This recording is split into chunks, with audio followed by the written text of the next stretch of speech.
প্রিয় শিক্ষার্থী বন্ধুরা, আজকে আমরা পড়ব সপ্তম শ্রেণী বাংলা প্রথম পত্রের নতুন আরেকটি গল্প। আজকে আমাদের গল্পটির নাম হচ্ছে বাংলাদেশের ক্ষুদ্র জাতিসত্তা এবং গল্পটির লেখক হচ্ছে A.K. শেরাম। তো চলো শুরু করা যাক আমাদের আজকের নতুন গল্পটি। আমাদের প্রিয় মাতৃভূমি এই বাংলাদেশ বহু জাতি, বহু ভাষা এবং বহু সংস্কৃতির একটি দেশ। অর্থাৎ বহু মানে কি? বহু মানে হচ্ছে অনেক। অর্থাৎ আমাদের প্রিয় মাতৃভূমি বাংলাদেশ, এই দেশে অনেক ধরনের জাতি রয়েছে, যেমন আমরা বাঙালি জাতি, এছাড়া চাকমা জাতি রয়েছে, মারমা, গারো, বিভিন্ন ধরনের জাতি রয়েছে।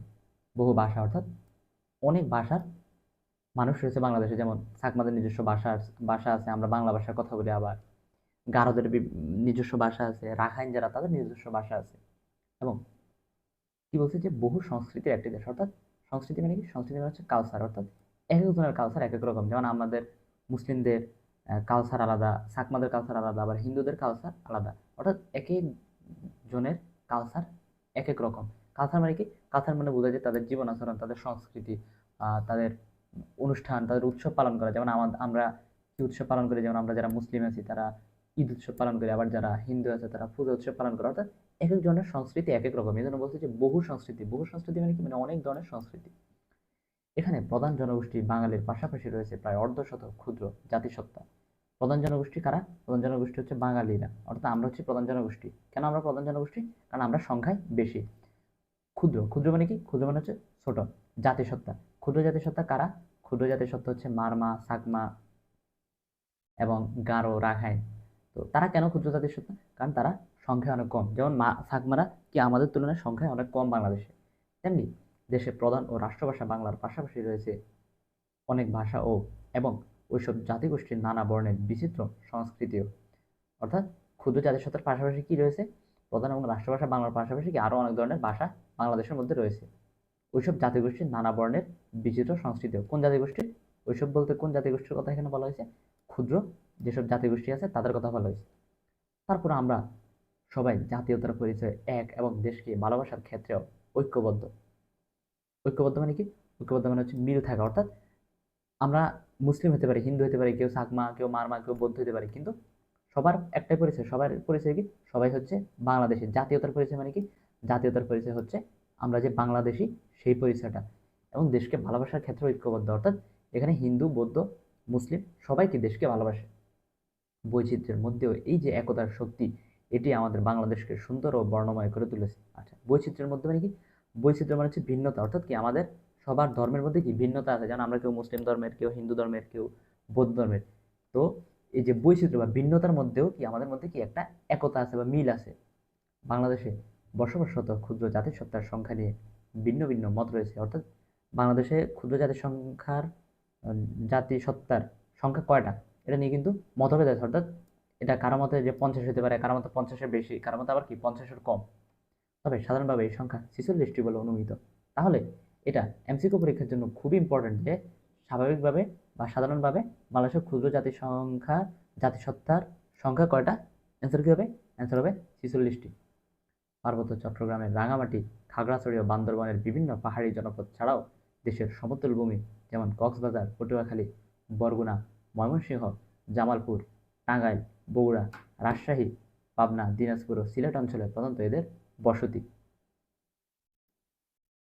তাহলে এই লাইনটা কি বলছে? পার্বত্য চট্টগ্রাম কি? পার্বত্য মানে হচ্ছে পাহাড়। পার্বত্য মানে কি? পাহাড়। আমরা জানি যে চট্টগ্রাম হচ্ছে পাহাড়ি অঞ্চল, যেমন রাঙামাটি, খাগড়াছড়ি এবং বান্দরবান, এগুলোতে কি আছে? এগুলোতে কি এগুলো অনেক ধরনের পাহাড় আছে, এই জন্য এগুলাকে পার্বত্য চট্টগ্রামে রাঙামাটি, খাগড়াছড়ি, বান্দরবানকে কি পাহাড়ি অঞ্চল বলা হয়।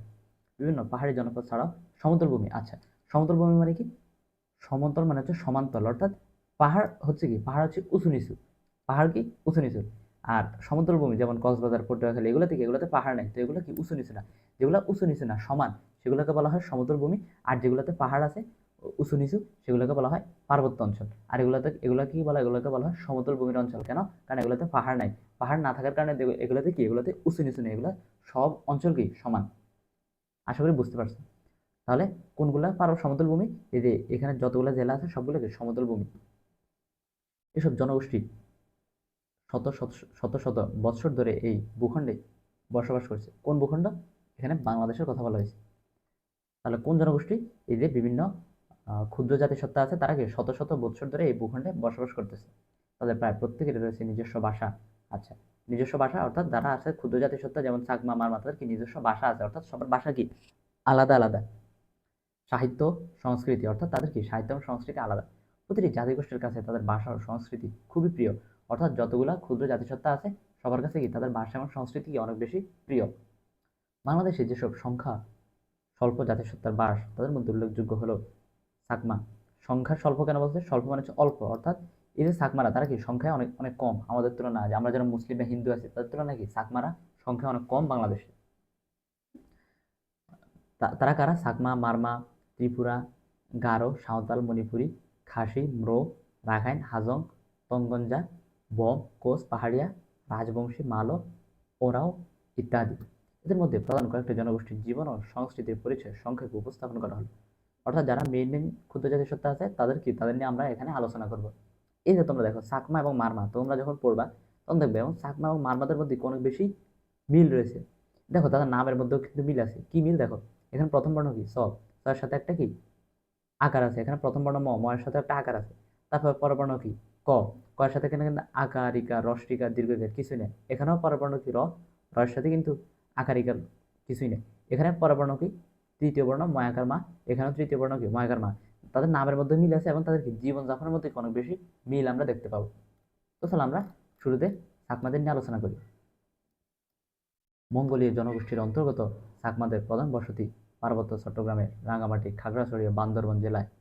তাহলে চাকমাদের প্রধান বসবাস কোথায়? চাকমাদের প্রধান বসবাস কিন্তু এই যে পার্বত্য চট্টগ্রামের যেসব জেলা আছে রাঙ্গামাটি, খাগড়াছড়ি এবং বান্দরবানে তাদের বসবাস। তাহলে তারা কোন জনগোষ্ঠীর অন্তর্গত? তারা হচ্ছে মঙ্গোলীয় জনগোষ্ঠীর অন্তর্গত। এটা এমসিকিউ পরীক্ষার জন্য খুব ইম্পর্টেন্ট। নিজেদের মধ্যে তারা সাংমা নামে পরিচিত, অর্থাৎ চাকমারা নিজেদেরকে সাংমা বলে ডাকে। তারা আর্য ভাষাগোষ্ঠীর অন্তর্ভুক্ত। তাহলে চাকমারা কোন ভাষাগোষ্ঠীর অন্তর্ভুক্ত? তারা আর্য ভাষাগোষ্ঠীর অন্তর্ভুক্ত। তাদের নিজস্ব হরফও আছে। নিজস্ব হরফ বলতে কি, যেমন আমাদের বাংলা হরফ বা বর্ণ কি, আমাদের বাংলা হরফ বা বর্ণ হচ্ছে ক, খ, গ, ঘ। তাদের নিজস্ব হরফ আলাদা আছে। চাকমারা পিতৃতান্ত্রিক। তাহলে পিতৃতান্ত্রিক বলতে কি বোঝায়? অর্থাৎ তাদের পরিবারে পিতাই প্রধান। এই যে দেখো এখানে বলছে যে পিতাই পরিবারের প্রধান। চাকমা সমাজের প্রধান হলেন রাজা। তাহলে সমাজের প্রধানকে, সমাজের প্রধান হচ্ছে রাজা। এটা এমসিকিউ পরীক্ষার জন্য ইম্পর্টেন্ট। গ্রামের যে প্রধান তাকে বলা হয় কি? তাকে বলা হয় কারবারি। আর গ্রামের যাবতীয় সমস্যা তিনি নিষ্পত্তি করেন। গ্রামের যাবতীয় সমস্যা নিষ্পত্তি মানে কি? নিষ্পত্তি মানে হচ্ছে সমাধান করা। তাহলে গ্রামের যাবতীয় সমস্যা কে সমাধান করে? অবশ্যই কারবারি করবে, কারণ যে গ্রামের প্রধান সেই তো গ্রামের যাবতীয় সমস্যার সমাধান করবে। যে দেশের প্রধান সে দেশের যাবতীয় সমস্যা সমাধান করবে, নিষ্পত্তি করে। তেমনিভাবে গ্রামের প্রধান অবশ্যই গ্রামের যাবতীয় সমস্যার সমাধান করবে। তাহলে তোমাদেরকে যদি প্রশ্ন আসে যে চাকমা সমাজে গ্রামের যাবতীয় সমস্যার নিষ্পত্তি কে করে, তাহলে অ্যান্সার কি হবে? অ্যান্সার অবশ্যই হবে যে কারবারি। চাকমারা প্রধানত বৌদ্ধ ধর্মাবলম্বী। তাহলে চাকমাদের ধর্ম কি? চাকমাদের ধর্ম হচ্ছে তারা বৌদ্ধ ধর্মের। তবে তার পাশাপাশি এখনো তারা কিছু কিছু প্রকৃতি পূজাও করে থাকে। প্রকৃতি পূজা মানে কি? যেমন বিভিন্ন গাছগাছালির পূজা করা। চাকমা পুরুষেরা ধুতি ও মহিলারা পিনন পরিধান করে। তাহলে চাকমা পুরুষেরা কি পরে? পুরুষেরা পরে ধুতি আর মহিলারা কি পরে? মহিলারা পরে পিনন। এটা এমসিকিউ পরীক্ষার জন্য ইম্পর্টেন্ট। পুরুষেরা নিজেদের তাঁতে তৈরি সিলুম পরে, মেয়েরা খাদিকে ওড়না হিসেবে ব্যবহার করে। তাহলে চাকমা মেয়েরা ওড়না হিসেবে কি ব্যবহার করে? ওড়না হিসেবে তারা খাদি ব্যবহার করে। এটাও এমসিকিউ পরীক্ষার জন্য ইম্পর্টেন্ট। আমি যেগুলো হাইলাইট করে দিচ্ছি সেগুলো এমসিকিউ পরীক্ষার জন্য ভালো করে পড়তে হবে। আমাদের প্রধান খাদ্য ভাত, মাছ, মাংস, শাকসবজি। অর্থাৎ বাঙালিদের মতো আমাদের বাঙালিদের প্রধান খাদ্য কি? মাছে ভাতে বাঙালি আমাদেরকে বলা হয়। তাহলে আমাদের প্রধান খাদ্য যেরকম ভাত, মাছ, মাংস, শাকসবজি, আমাদের প্রধান খাদ্য কি? ভাত, মাছ, মাংস এবং শাকসবজি। চাকমা জীবনের নানা পর্যায়ে বিভিন্ন লৌকিক আচার অনুষ্ঠান থাকে। বিয়ের সময় ছেলের অভিভাবককে ঘটক সহ কনের বাড়িতে কমপক্ষে 3 বার যাওয়া আসা করতে হয়। তাহলে এখানে কি হয়েছে, মানে বিয়ের সময় অভিভাবককে, ছেলের অভিভাবককে, বা ধরো ছেলের অভিভাবককে হতে পারে, ছেলের পিতা হতে পারে, ঘটক সহ, ঘটক মানে কি? ঘটক যে বিয়ে ঠিক করে তাকে সব কনের বাড়িতে বা মেয়ের বাড়িতে কমপক্ষে 3 বার যাওয়া আসা করতে হয়। প্রতিবার সুয়ানি, পান সুপারি ও পিঠা নিয়ে যেতে হয়। বিজু উৎসব চাকমাদের একটি প্রধান উৎসব। তাহলে চাকমাদের প্রধান উৎসবের নাম কি? চাকমাদের প্রধান উৎসবের নাম হচ্ছে বিজু উৎসব। এটা এমসিকিউ পরীক্ষার জন্য ইম্পর্টেন্ট। চৈত্রের শেষ 2 দিন ফুল বিজু ও মূল বিজু এবং পহেলা বৈশাখকে গরজাপজ্জা বলে আখ্যায়িত করে থাকে তারা। চৈত্রের শেষ 2 দিন কি বিজু? চৈত্রের শেষ দিন হচ্ছে ফুল বিজু এবং মূল বিজু। আর পয়লা বৈশাখকে কি বলে? গরজাপজ্জা বলে। লোকনৃত্য গীত হিসেবে ঝুম নাচ ও বিজু নাচ বেশ জনপ্রিয়। তাহলে চাকমা সমাজে কোন দুইটা নাচ বেশি জনপ্রিয়? ঝুম নাচ এবং বিজু নাচ। তারপর আমরা এখন আমাদের চাকমাদের সম্পর্কে পড়ালেখা শেষ। এখন আমরা দেখব গারোদের নিয়ে। গারো জনগোষ্ঠীর প্রধান বসতি ময়মনসিংহ, টাঙ্গাইল এবং সিলেট অঞ্চলে। তারা গারো জনগোষ্ঠীর প্রধান বসতি কোথায়? ময়মনসিংহে, টাঙ্গাইলে এবং আর কোথায়? আর হচ্ছে সিলেটে। মঙ্গোলীয় জনগোষ্ঠীর অন্তর্গত গারোরা মাতৃসূত্রীয়। মাতৃসূত্রীয় মানে কি? মানে তাদের পরিবারের সবকিছু মেয়েরা বা মা ঠিক করে থাকে। তাহলে গারোরাও কি মঙ্গোলীয় জনগোষ্ঠীর অন্তর্গত।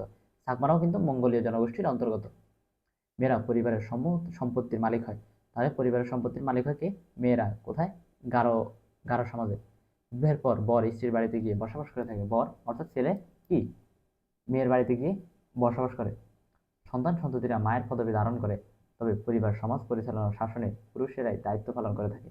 একই গোত্রে বিবাহ গারো সমাজে নিষিদ্ধ। তাহলে কি গারো সমাজে একই গোত্রে বা সেম গোত্রে বিবাহ কি নিষিদ্ধ? তাদের নিজস্ব ধর্ম আছে, অর্থাৎ কি তাদের আলাদা ধর্ম আছে। এটি এক ধরনের প্রকৃতি পূজা। গারোরা প্রধানত কৃষিজীবী, অর্থাৎ কি তারা কৃষিকাজ করে জীবিকা নির্বাহ করে।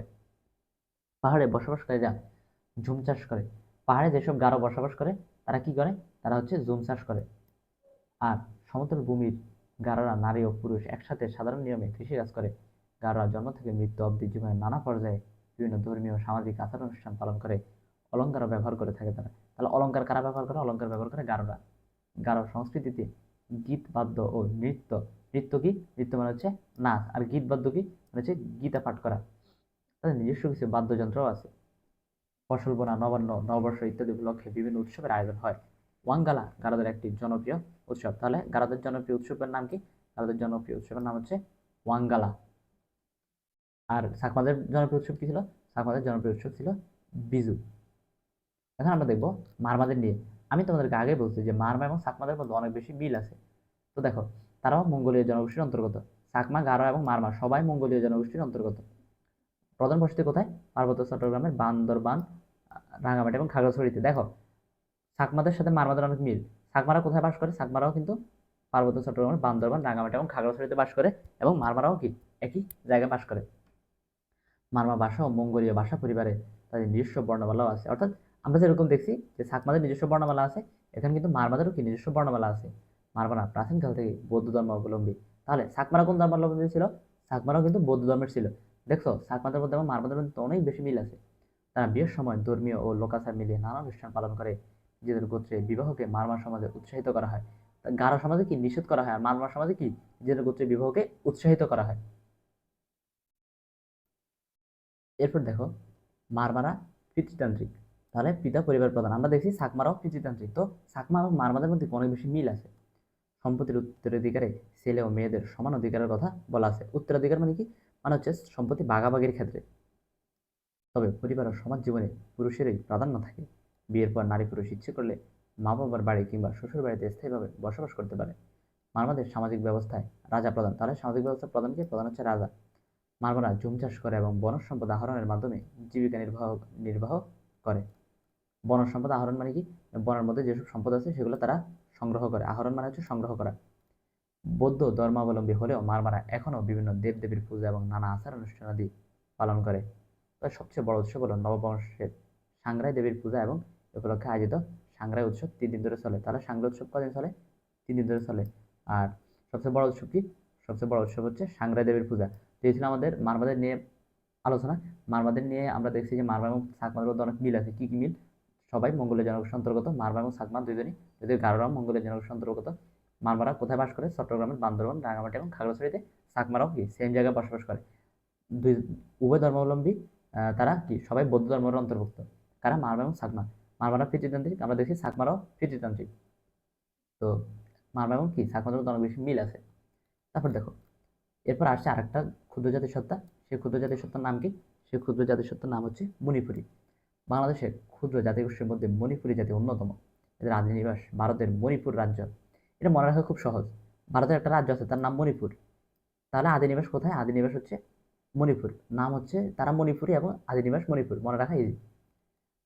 নিবাস মানে কি? নিবাস মানে হচ্ছে বসবাস। আদি মানে কি? আদি মানে হচ্ছে পুরাতন। অর্থাৎ তারা আগে বসবাস করতো কোথায়? মণিপুরীরা ভারতের মণিপুরে। এদের মধ্যে কোনো কোনো সম্প্রদায়ের নিজস্ব বর্ণমালাও আছে। মণিপুরীরা যেখানে বসতি স্থাপন করে সেখানে কয়েকটি পরিবার মিলে গড়ে তোলে পাড়া।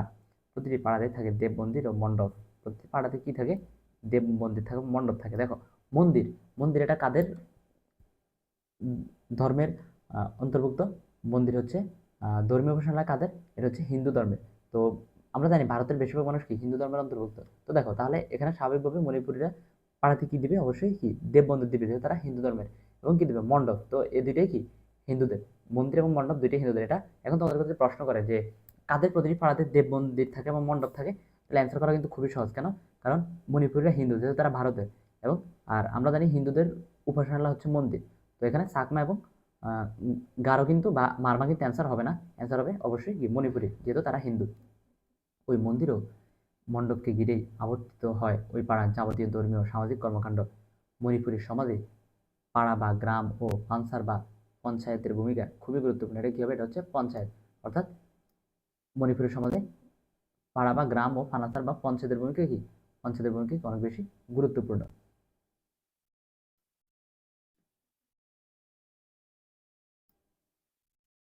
তারপর দেখো, মণিপুরী জনগোষ্ঠী কয়টি গোত্রে বিভক্ত? তারা 7টি গোত্রে বিভক্ত। প্রাচীন ধর্মের নাম কি? প্রাচীন ধর্মের নাম হচ্ছে আপোক্পা। তবে মণিপুরীদের অধিকাংশ এখন সনাতন ধর্ম। সনাতন ধর্ম কোনটা? সনাতন ধর্ম হচ্ছে হিন্দু ধর্ম। হিন্দু ধর্মের আরেক নাম সনাতন ধর্ম। মণিপুরীদের একটি উল্লেখযোগ্য অংশ ইসলাম ধর্মাবলম্বী। তাহলে কোন ধর্মের এক উল্লেখযোগ্য অংশ ইসলাম ধর্মাবলম্বী? কোন গোত্রের, কোন জাতিসত্তার? সেটা হচ্ছে মণিপুরী। সনাতন ধর্মাবলম্বী মণিপুরীদের প্রধান উৎসব রাস উৎসব এবং রথযাত্রা। তাহলে সনাতন ধর্মাবলম্বী যারা হিন্দু ধর্ম পালন করে মণিপুরীদের মধ্যে, তাদের প্রধান উৎসব কি? রাস উৎসব এবং আরেকটা কি? রথযাত্রা। রাস উৎসব উপলক্ষে রাস নৃত্য ও মেলার আয়োজন করা হয়ে থাকে। মণিপুরীরা প্রধানত কৃষিজীবী।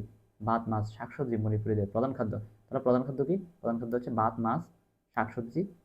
আর মণিপুরী পুরুষরা কি পরে? ধুতি এবং গামছা এবং জামা পরিধান করে। আর মেয়েরা পরে নিজেদের তৈরি বিশেষ ধরনের পোশাক। তো আমরা পরবর্তী ক্লাসে ত্রিপুরা নিয়ে আলোচনা করব। তো আমাদের আজকের ক্লাসটা এই পর্যন্তই। আশা করতেছি ক্লাসটা তোমরা অনেক ভালো করে বুঝতে পারছো। তো আমাদের আজকের ক্লাসটা এই পর্যন্তই। আল্লাহ হাফেজ সবাইকে।